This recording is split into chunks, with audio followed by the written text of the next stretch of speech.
Bom dia pessoal, como é que vocês estão? Espero que vocês estejam bem. Essa é mais uma videoaula para vocês. Vai ser uma videoaula longa porque tem muito o que falar sobre Revolução Russa. Eu mudei o cenário, normalmente eu gravo no escritório, mas como vocês podem ver aqui pela cama atrás, eu estou gravando do quarto da minha filha, porque o escritório do meu apartamento está sendo utilizado pela minha filha e pela minha esposa para fazer lição de casa online dela também. Bom, eu também estou numa cadeira que balança, tá vendo? Ó o balanço que gostoso. Ó.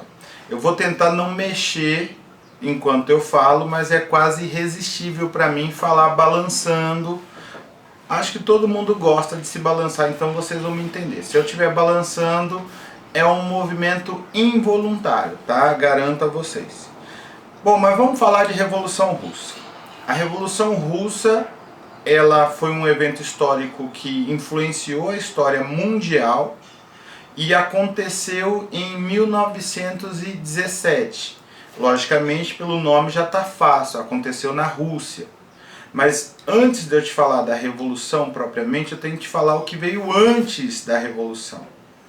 A Rússia é um país continental, quer dizer que ela é o maior território do mundo, aliás, literalmente o maior território do mundo. Eu vou colocar aí um mapa para você entender isso, tá? E eu vou ler enquanto o mapa aparece, para você ver o tanto de diferenças sociais, econômicas, culturais, de povos que existem na Rússia. Então, além do povo russo, de origem russa realmente, existe na Rússia os ucranianos, que junto com os russos são metade da população, mas havia os poloneses, os estonianos, os lituanos, os letões, os finlandeses, os georgianos, da Geórgia, logicamente, os armênios, turcos, iranianos, curdos e mongóis. E isso tudo, toda essa quantidade de povos que no século XIX pertenciam ao Império Russo, existia uma grande diferença cultural, logicamente, e uma grande diferença religiosa. Então você tem os cristãos, que podem ser protestantes, católicos ou ortodoxos russos, os judeus, os muçulmanos e os budistas. Então é muita gente no mesmo território. Por que eu estou te falando isso enquanto você olha o mapa? Para você entender que o Império Russo ele não é homogêneo como a gente gosta de pensar. Tá? Quem governava a Rússia era o czar. Em alguns livros de história aparece a palavra czar. Existe uma disputa e uma briga entre as pessoas que falam russo sobre qual seria a melhor tradução para o português. Como o nosso livro está falando czar, eu vou seguir o nosso livro porque é o que eu sei. Eu não sei nada de russo, não sei nada de alemão, já falei isso na última aula, tá? Então, vamos lá. O czar, ele era o imperador da Rússia. Então agora, toda vez que eu te falar czar, você entenda imperador.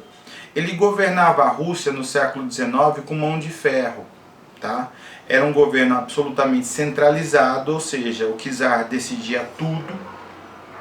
Existia uma aristocracia, uma nobreza muito rica e 85% da população russa era composta de camponeses empobrecidos. Ao longo do século XIX, os czares foram fazendo algumas mudanças para tentar melhorar um pouquinho a situação da população. Em especial o czar Alexandre II. Tá? Porém, essas mudanças resultaram em pouca melhoria para a população. Na prática, ao longo do século XIX, a Rússia foi perdendo posições econômicas para as outras nações europeias. Tá? Então, de uma nação respeitada, rica e próspera, conforme a industrialização foi avançando, ela foi ficando para trás. O modelo social e econômico russo foi perdendo espaço para as outras nações. Tá? E aí tem um detalhe muito importante. os czares, no final do século XIX, tentaram melhorar a economia russa, trazer industrialização para a Rússia e tudo mais. Na prática, significou que apenas algumas cidades grandes da Rússia ganharam indústrias e os burgueses, os ricos comerciantes, que agora passam a ser industriais, vão lucrar muito com essa industrialização, enquanto que a população pobre da cidade vai trabalhar 12, 14 horas, às vezes 16 horas por dia nas suas fábricas para não morrer de fome. E no campo, os camponeses, que também são servos, a maior parte deles vive na completa miséria, lutando literalmente para não morrer de fome. Tá? Quem ganhou no campo com isso? Alguns camponeses que se tornaram prósperos, tá? Porque já tinham uma situação um pouquinho melhor, e aí quando o czar fez uma série de reformas, isso vai fazer com que eles consigam concentrar um pouco de terras na sua mão. Esses camponeses serão chamados de kulagis. Às vezes aparece com G, gulags. Tá? Presta atenção nesse nome porque ele é importante para a nossa explicação. Os kulagis vão prosperar explorando os outros camponeses. E a maior parte da população passa fome. Então você tem que pensar a Rússia, do ponto de vista econômico, como um lugar de muita miséria e concentração de renda. Então tem uma pequena parcela da população russa muito rica e uma grande parcela da população passando fome. Tá? Detalhe importante, toda essa agitação, esses problemas sociais geraram agitações sociais. E aí, em 1905, o governo russo vai enfrentar uma série de protestos. Tá? O mais famoso deles que aconteceu foi uma marcha que uma parcela grande da população se dirigiu ao Palácio de Inverno do imperador com uma carta na mão exigindo uma série de direitos, tá? Mais liberdade, mais justiça social. E o imperador não teve dúvidas, ele simplesmente mandou a guarda imperial parar na frente do palácio e passou fogo nos manifestantes que estavam todos desarmados. Então centenas morreram em 1905. Esse evento aconteceu num domingo e por isso esse dia ficou conhecido como Domingo Sangrento. Esse dia, Domingo Sangrento, ele é muito importante porque isso vai jogar a população contra o imperador. É lógico. A população vai desarmada, pedir para o seu governante mais direitos, ele passa fogo em todo mundo, ninguém vai ficar gostando desse imperador. Isso é óbvio, o czar não vai ser um cara querido a partir de 1905. Ao mesmo tempo que você tem uma população extremamente insatisfeita, você tem grupos de intelectuais russos se organizando em partidos políticos. Tá? Então, em 1898, foi criado, eu vou ler aqui para não errar, o Partido Operário Social Democrata Russo. É um nome longo, eu vou falar de novo. Partido Operário Social Democrata Russo. Tá? O que o Partido Operário Social Democrata Russo queria? Muitas coisas. Primeiro, mais liberdade política, para decidir as coisas na Rússia. Mas o Partido Operário Social Democrata Russo, ele tinha divisões internas. Então existia, de um lado, tá, um sujeito chamado Lenin, o nome dele era Vladimir Ulyanov. O Vladimir Ulyanov entrou para a história como Lenin. Tá? O Lenin, ele queria amplas reformas sociais no país. Ele queria que as propriedades privadas da maior parte dos ricos, ou de todos os ricos, fosse distribuída para a população pobre, para que essa população pobre tivesse terras para trabalhar e pudesse produzir comida. Tá? Esse sujeito, Lenin, ele ficou conhecido como o líder da maior parte do partido, os bolcheviques. Bolchevique em russo quer dizer maioria. Do outro lado, existia os mencheviques. Os mencheviques, em russo, a palavra menchevique quer dizer minoria. Os mencheviques queriam uma reforma muito mais lenta, muito mais gradual, sem grandes atribulações realmente. Eles queriam que o povo tivesse um pouco mais de direitos, mas não demais.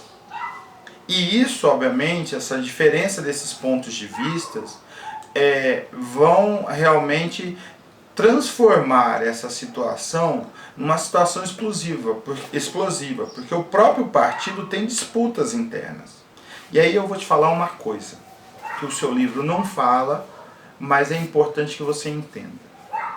Você já está no 9º ano, você não pode mais entender grandes partidos políticos de qualquer país como se fosse uma coisa só.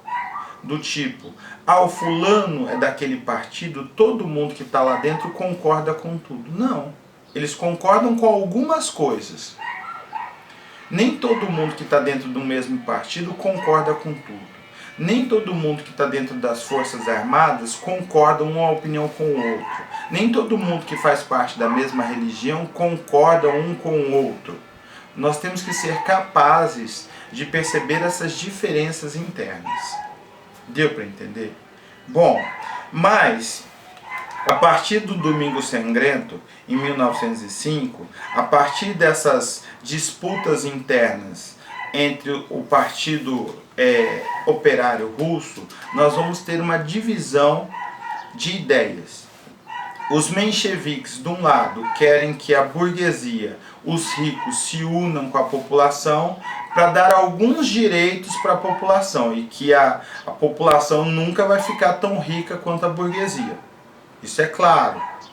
Do outro lado, os bolcheviques querem uma mudança muito ampla, aquilo que nós vamos chamar de revolução. E aí eu vou te explicar o que é uma revolução. Revolução em história quer dizer uma mudança social muito forte e muito rápida. Então, uma revolução seria quando um grupo econômico específico que não está no poder toma o poder. Quando a população pobre se revolta por direitos, tá? E consegue esses direitos. Quando você tem uma mudança social ampla. Os bolcheviques, obviamente, queriam uma revolução. Os mencheviques não queriam. Eles só fingiam que queriam. Mas quando eles chegarem ao poder, vocês vão ver que eles não queriam de fato, porque eles não mudam nada.